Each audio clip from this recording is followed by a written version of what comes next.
Welcome. I'm Pat Mac Swyney. I've been playing traditional music for 40 plus years.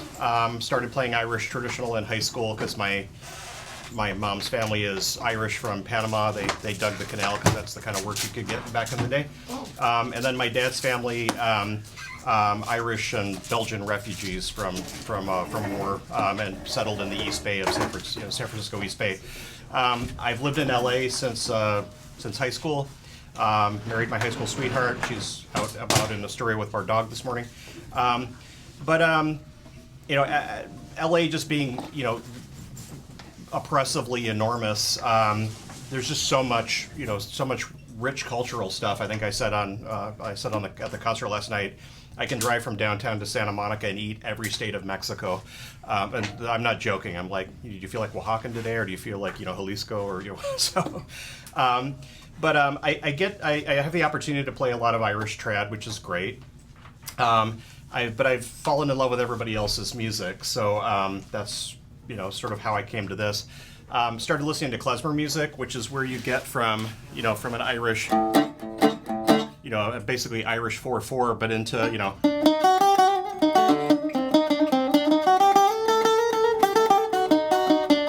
into these Eastern scales, which are very Ottoman makam, which we'll talk about. But yeah, that's me. 2 grown kids out of the house. Put them through college, so I'll be working much longer than I'd like to. But I've got a biochem major who's now at Madison to be a civil rights lawyer, and then our youngest is a engineer working on insulin pumps in San Diego. That's a little bit about me. I live in North LA County. I always refer to it as the windswept steppes of northern Smogistan. It's windy and dry. It's not really LA. We're 35 miles out, but it's a completely different world. I play old time music with Sausage Grinder. I play Irish music with the Dirty Mickeys. I play in a trad jazz band called the Swing Riots that the band mostly is like, yeah, that's nice, Pat. Autumn Leaves is great, but like, let's do some more Armenian, or let's do some more Greek or something. So I'm like, okay, so we're really no longer a trad jazz band. We're just weird. The band I've been in the longest of my life is Nevenka. You can check out nevenka.org, but it's a 15-piece women's choir. We do Eastern European and sort of Near East music from Georgia, Ukraine, a lot of Bulgarian, a lot of Macedonian, a lot of Greek, and Armenian and other things. And I've been in this women's choir as sort of the ad hoc bando for 20 some odd years. I'm the pretty one, no, not a good one. Okay, it's plenty good. Yeah, it's getting old. I thought of it a couple of years ago, and it's already stale. So that's that. I've played for a lot of dances. There's a lot of homesick Macedonians and Greeks and Bulgarians in Los Angeles, and then there's this great contingent of like hippie folk dancers, because apparently in the 50s and 60s, every university in North America had folk dancing as a class, and the Balkan stuff I think is just. No, I'm not biased. I think the Balkan stuff just seems to be the funnest and sexiest. You get to hold hands and dance in a big circle, and the steps are relatively easy. But we're going to talk about a couple of things. We're going to talk about Balkan rhythm, and then we're going to talk about Balkan melody. But usul is the Turkish word for rhythm, and there's these dance rhythms.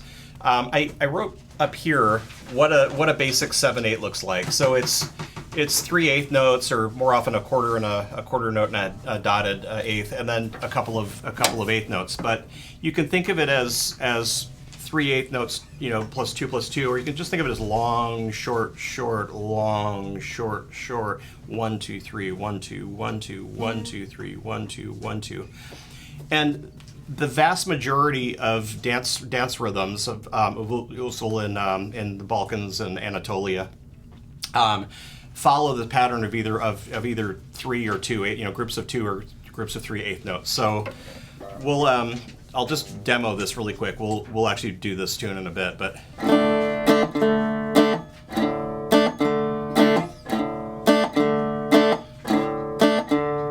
3 2 2 3 2 2 3 2 2 3 2 2. Long, short, long, short. So if you don't read music, the long short should work for you. If you're just counting, it's 1 2 3 1 2 1 2 1 2 3 1 2 1 2, and that 7/8 in Macedonian is called lesno, which means easy. So you're welcome. So the different dances have names. Paidushko, I think, means limping dance because it's a brisk 5 where it's 2 3 2 3. Ruchenica is the handkerchief dance, and that's an inverted where it's 2 2 3.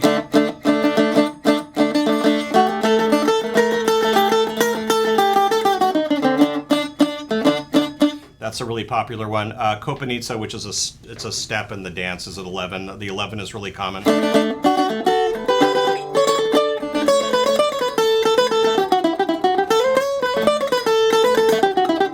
And that's just 2 2 3 2 2 2 2 3 2 2. The 9 there's a 9 which is 2 2 2 3.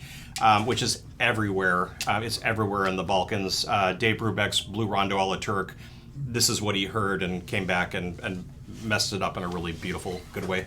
But that's a 2 2 2 3 2 2 2 3 short short short long short short short long. That's a good one.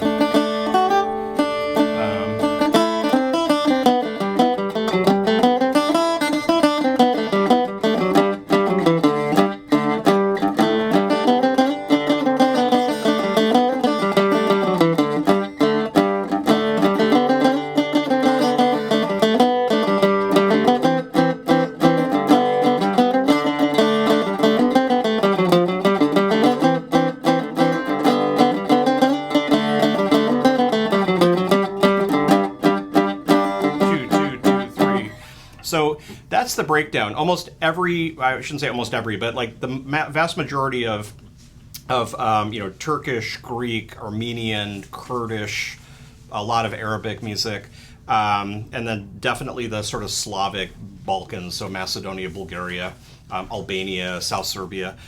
You're going to get these combinations of it's just different 2s and 3s. So like narodno it literally means folk, people, like la gente in Spanish. But so that doesn't really follow that 2-3 pattern. Chiftatelli is another really popular one. If you've ever taken belly dance workshops, Chiftatelli I think is the one they usually start people on. Chiftatelli is one that's just a syncopated.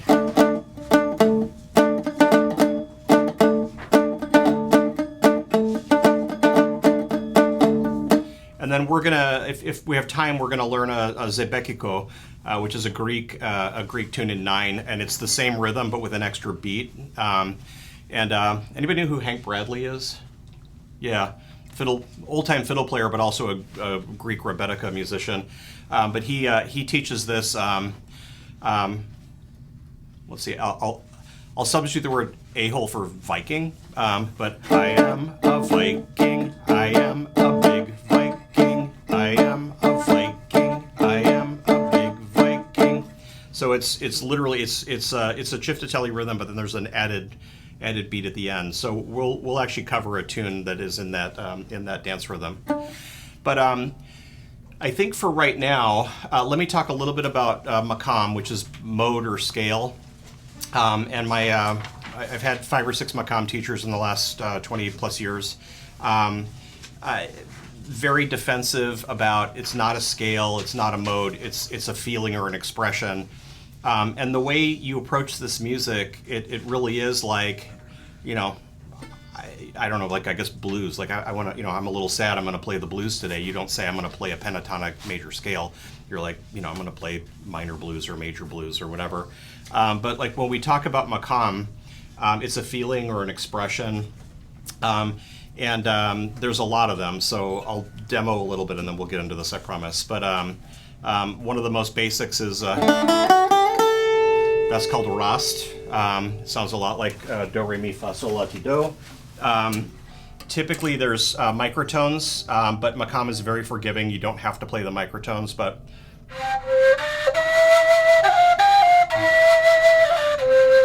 you hear that third step is a little flat, a little rolled off. And then the minor, the really common minor ushak, You know that same note is typically kind of rolled down.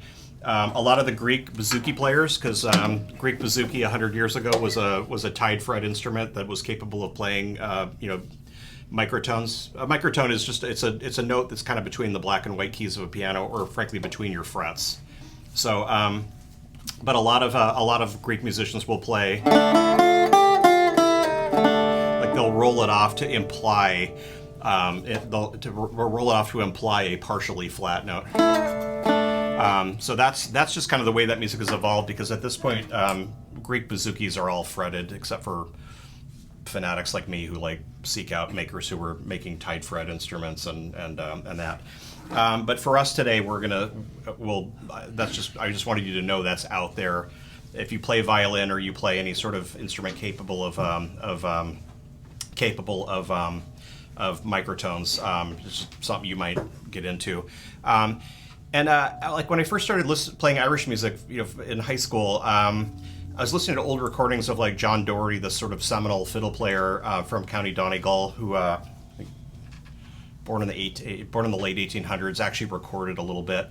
And I'm like, God, he's a little out of tune. Well, he's always out of tune in the same spot, and it's the same spot that klezmer musicians and the Carpathians, that Balkan musicians or Turkish or Kurdish or Arabic musicians. It's everybody's playing the third and sometimes the seventh a little bit flat, and it's the tempered scale that we take for granted in Western music is fake. We made a decision like, this is what the scale's going to be like. The rest of the world is like, that just doesn't sound quite good. The B string on a 6-string guitar, when you start playing melody on that, I'm like, I've never heard that sound in tune ever in my life. There is a natural scale that like does not fit to a piano, and so anyway, that's my 2 cents on that one. But yeah.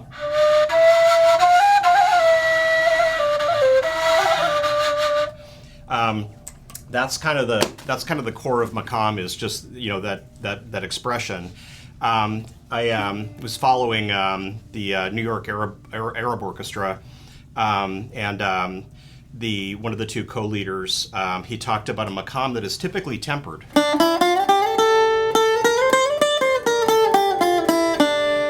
And he had played something, and it was really flat. And he's Palestinian, and he's like, this is how I play. This is how I hear the makam right now. I'm sad. I'm disturbed. And so it's especially, that interval, he was just playing it really dark. And I think of American blues music and Appalachian fiddling. There's just a lot of bluesy, slippery notes that allow you to express yourself. So when we talk about makam, the sort of the Ottoman modal system, it's not a scale so much as it's a feeling or an expression. So it sounds a little mumbo jumbo, but it's for real. So, and honestly, any good music should be an expression or a feeling. I think whether you're playing classical music or Irish trad or whatever. The other thing with makams, they are 5 and 4 and 3 note scales. They're not 8 note scales. You stack them. So like Rost is it's a 5 note scale. Oddly, the opening note, we would call it do, like do re mi, is called Rost, but the scale is actually named after the note it starts on, which is not always the case. But so that's Rost. And then in makam, you stack things. So I had a wonderful Armenian oud player, makam teacher, Haig Manukian from New York, and he talked about the first story might be Rost, and then the second story of the building you're building might be Kurdi, or it might be another Rost.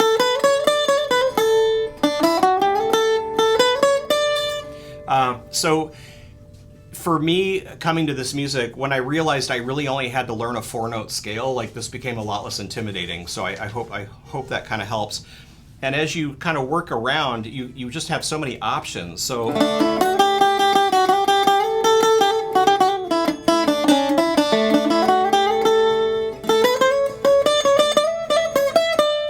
and then descending, I might go darker.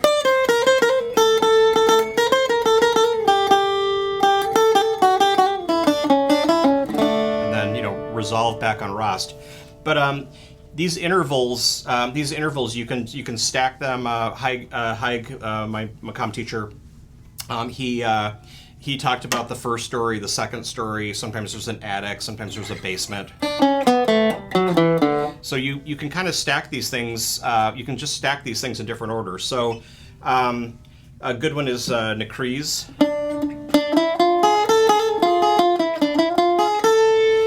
But then from there, you could actually do what my one of my makam teachers calls vanilla Hijaz. Or you could do Kurdi, which is basically a Phrygian pentachord. Or you could do another Hijaz. But combined, there are literally just hundreds and hundreds of different makam, full makams that you could kind of play around in. Let's see. Yeah, so there's 5-note makams. So Rost, Nihevent, and Nakriz are the three main ones. Rost is essentially just a major. Nihevent is basically a minor. And then Nakriz is Nakriz. So it's you've got 5-note and 4-note scales mostly, right? So Rost is just it's a 5-note major. We'll call it a pentachord, a 5-note scale. So when I say stacking, you could stack Rost with anything. So we're going to stack Rost with another Rost. So starting on that 5th interval, you're just going to do a and finish, and it becomes a major scale. Yeah. So they talk tonic and then dominant. So the dominant with a 5-note makam is going to be the 5th note in the scale. A dominant with a 4-note makam is going to be the 4th note in the scale. And then you can essentially just stack anything you want in there. So like I can stack Rost on top of Rost. And then another Rost.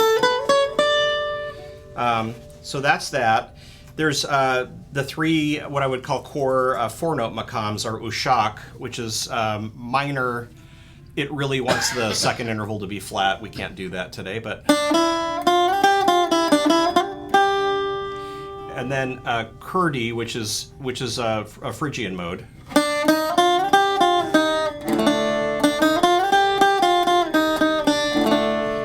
And then Hijaz is like, Hijaz and Nakriz are like the most Eastern sounding, I think. You hear them in klezmer music, you hear them a little bit in Romania and kind of South Serbia, but when you get into Macedonia, Bulgaria, Turkey, Armenia, Syria, Lebanon, Palestine, Israel, this is... And we're going to learn a tune in this makam, so... that's mostly, I think that's mostly what we've got. I could talk about Sabah, which is a 3-note scale. But but Sabah is, and I've got it written out. But I think that's where everybody flatlines, and we don't move forward if I go down the rabbit hole. Yeah, I mostly tune octave mandolin tuning, but for this type of music. Everything starts on D almost. Yeah. So Greek bouzouki is in DAD. Right. Macedonian tambura is DAD or AD. There's a lot of 2-course instruments.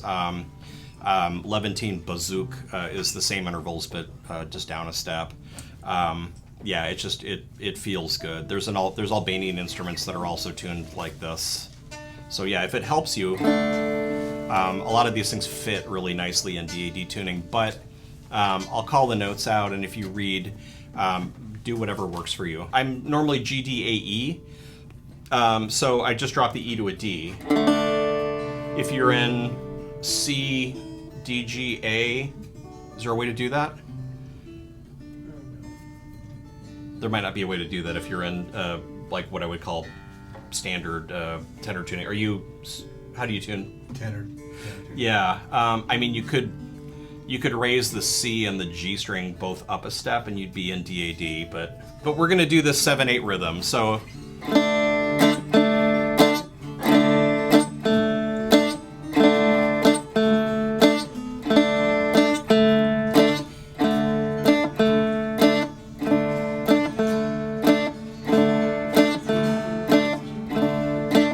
So it's 3, 2, 2, 3, 2. Question?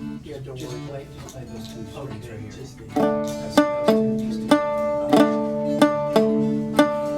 2 3 1 2 1 2 1 2 3 1 2 1 2 1 2 3 1 2 1 2 1 2 3 1 2 1 2.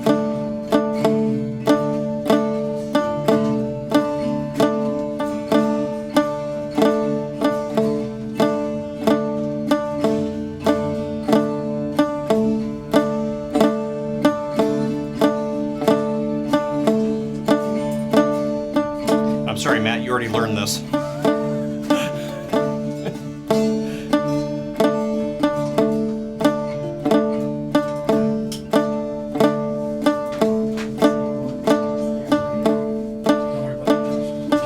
And I'm doing D, A, D, D, A, D.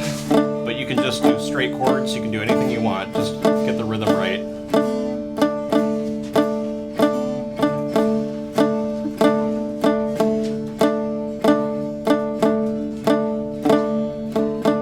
Anybody struggling? Can I help?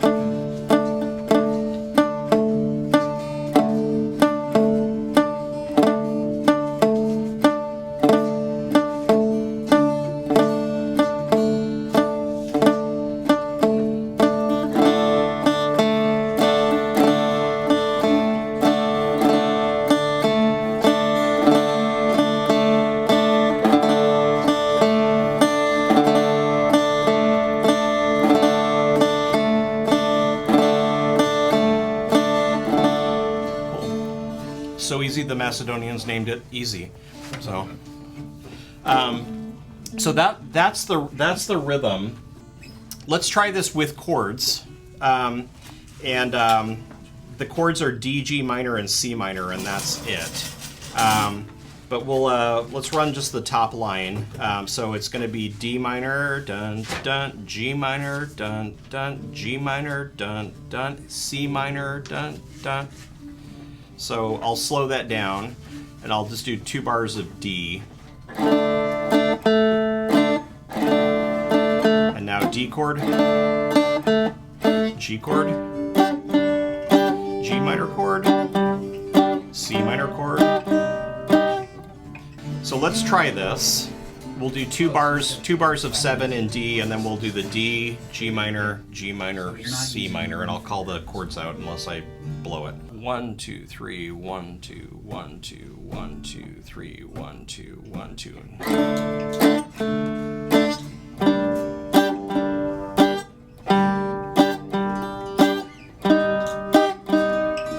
Back to the D, G minor, another G minor, C minor, D, G minor, G minor, C minor, D, G minor, G minor, C minor, D, G minor, G minor, C minor. Slow it down a little bit. Yeah? No? Okay. Let's try the next piece, which is the same chords, just in a different order. So we're going to do the same thing. I'll just count 2 bars, and then we're going to do D, G minor, C minor, D, and then D, G minor, C minor, D, and then another bar of D because it's Macedonian. So, 1 2 3 1 2 1 2. G minor, C minor, D, D again, G minor, C minor, D, and another D, and then again D minor, G minor, C minor, D, D, G minor, C minor, D, and another D, D, G minor, C minor, D, D, G minor, C minor, D, one more time, D, G minor, C minor,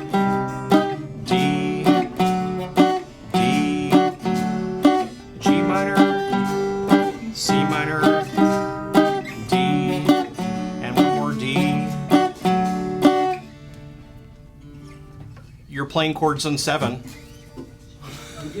If this is all we do today, that's not so bad. We're good. Okay. So yeah, this is Vonashi Salo. It's basically our little village. Is the tune.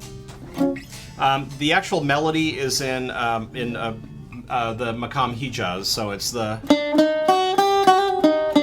sounds minor. So your temptation might be to play a D minor chord, but because it's D, E flat, F sharp, you actually you kind of were building a D major chord there. So for whatever reason, D major is what we play for Hijaz. But the scale is... So if you want to just get that under your fingers, you're going to do D, E flat, F sharp, G. A lot of mixed sharps and flats in Balkan and Arabic and Kurdish and key signatures or makams. So anybody who just has an open D string, you can do this. So D, E flat.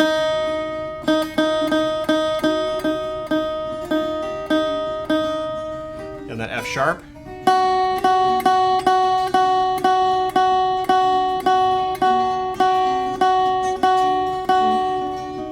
And then G.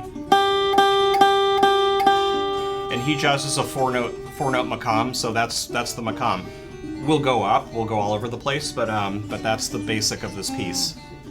So let's just run that as a 4-note scale up and down a couple of times. So D, E flat, F sharp, G, G, F sharp, E flat, D, D, E flat, F sharp, G, G, F sharp, E flat, D.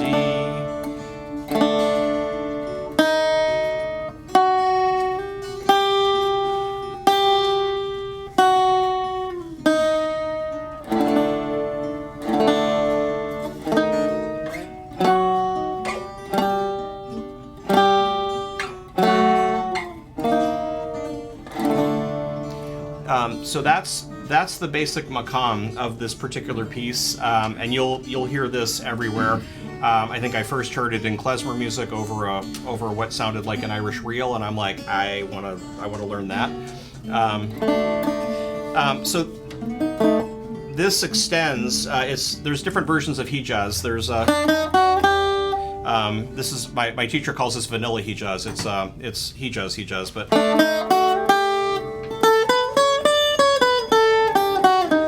Nobody plays that. It exists in theory, but you hear it occasionally as a passing thing in Ottoman classical music, but it's just awful. Doesn't sound the same. No, yeah. So, and then there's others where it's a. So it's a Hijaz 5 with a Hijaz 4 on top. This one is Humayun, which is like the most common, at least in the Balkans, and it's.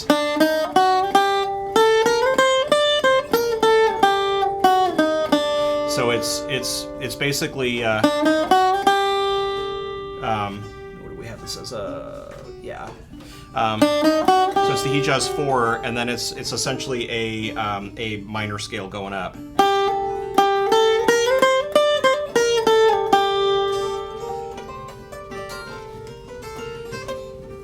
And a lot of these tunes, especially the Macedonian, the Bulgarian gaita can play like the 5-note up and 4 notes below. So like it doesn't actually. Bulgarian and Macedonian and Serbian and Greek bagpipes, they play basically a 5-note makam on the first floor, and then they go down.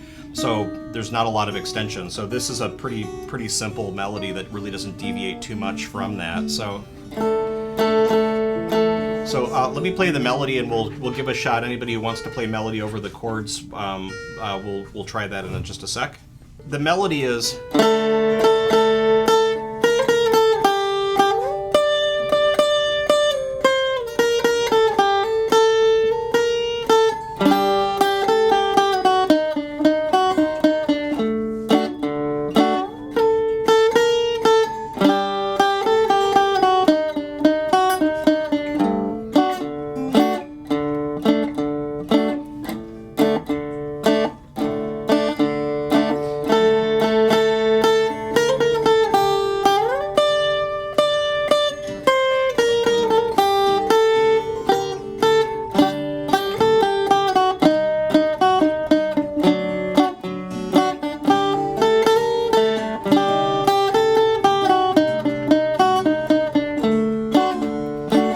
that's the whole melody, and you already kind of have the rhythm. So let's see if we can get through the chord pattern from top to bottom, and then I'll join in on melody, and then any questions we have, we can kind of go from there. But I'll give you 2 bars of D, and then we'll come in on the chord progression. So 1, 2, and now starting D, G minor, G minor, C minor, D, G minor, C minor, D, D, G minor, C minor, D, and another D, back to the top, D, D, D, G minor, G minor, C minor, D, G minor, C minor, D, back to the third line, D, G minor, C minor, D, and another D, and keep going.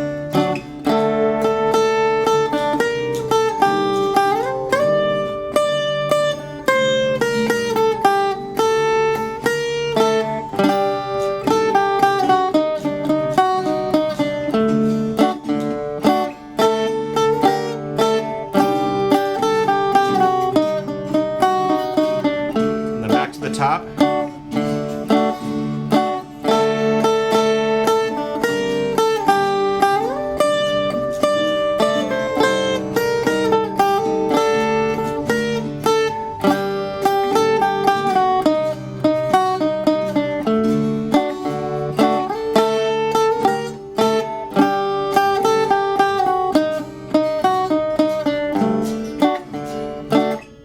One more time.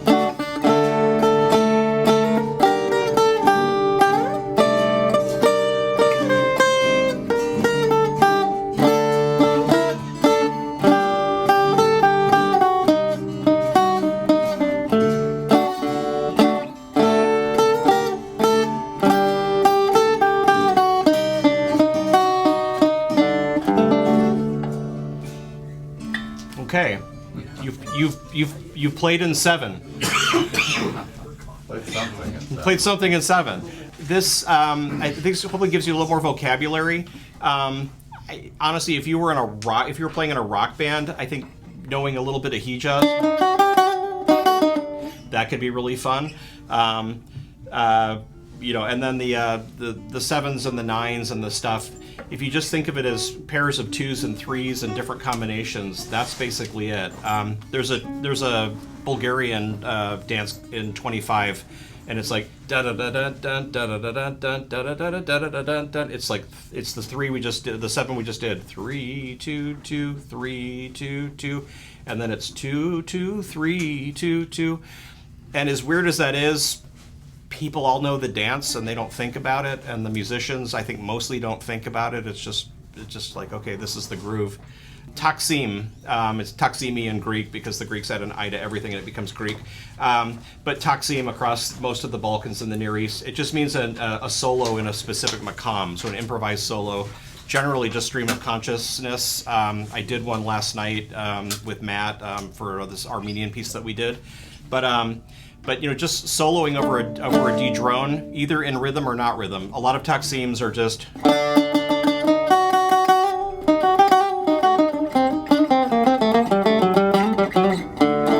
No meter, you're just kind of going. This is how I typically warm up all the time. And then you can also taksim over a meter, so like.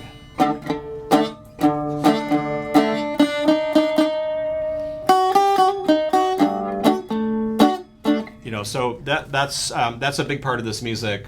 Coming to this from playing Irish music, I was all about melody, and it's like, I think something I really appreciate about Balkan music and frankly Appalachian music is it's about feel. It's not about playing the notes, exact or right. It's more of just an expression.